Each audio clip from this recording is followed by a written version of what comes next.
Hello out there. Okay, let's talk spring revival.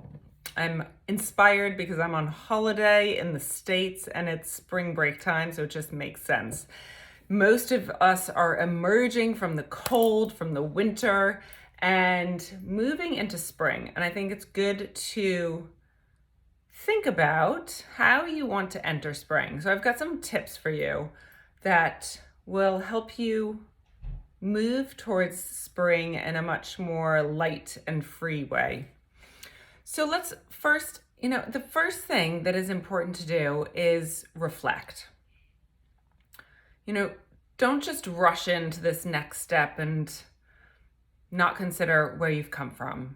And many of you might have set New Year's intentions, hopefully intentions over resolutions. Maybe you set some intentions, maybe you set an annual goal, whether it is for business, your work, your profession, or life goals. Whatever you did, whatever you set in January, I want you to reflect on it and reflect on how far you've come. Are you in line with where you wanted to be?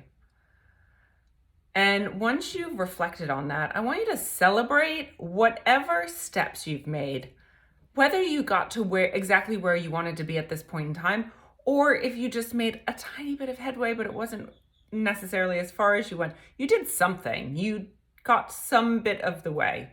And I really want you to celebrate that. So first you reflect, then you celebrate whatever achievements you've made along your path.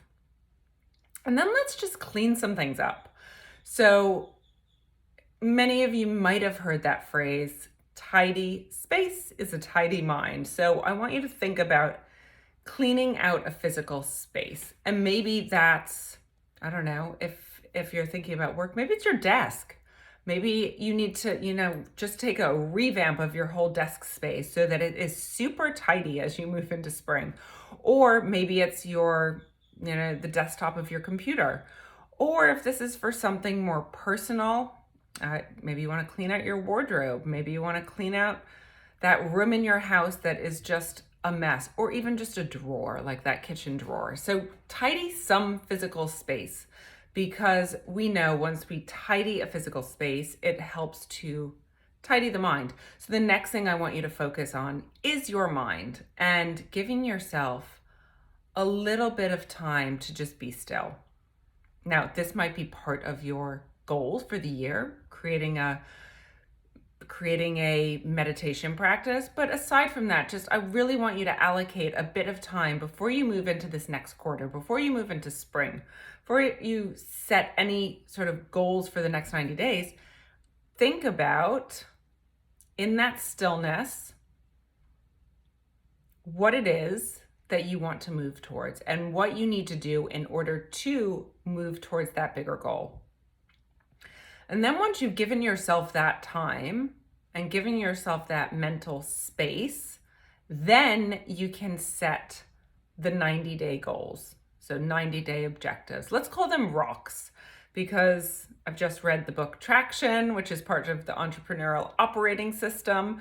And I love this concept of rocks. So setting your rocks, those are the foundations that you want to, the big things that you want to achieve. And it's hard for us to think outside of 90 days. And that's why when you make a one-year plan, you want to step back and actually break it down into 90-day segments. So now that you've reflected, you've celebrated, you've done a physical tidy, whatever that means for you in this specific moment, you've done a little bit of mental clearing to give yourself space.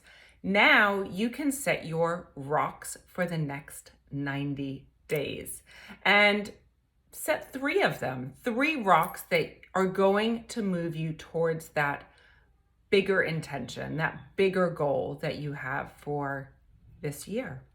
So there you go. 5 spring revival tips. Reflect, celebrate, physical tidy, clear some mental space, and set your 90-day rocks, 3 of them.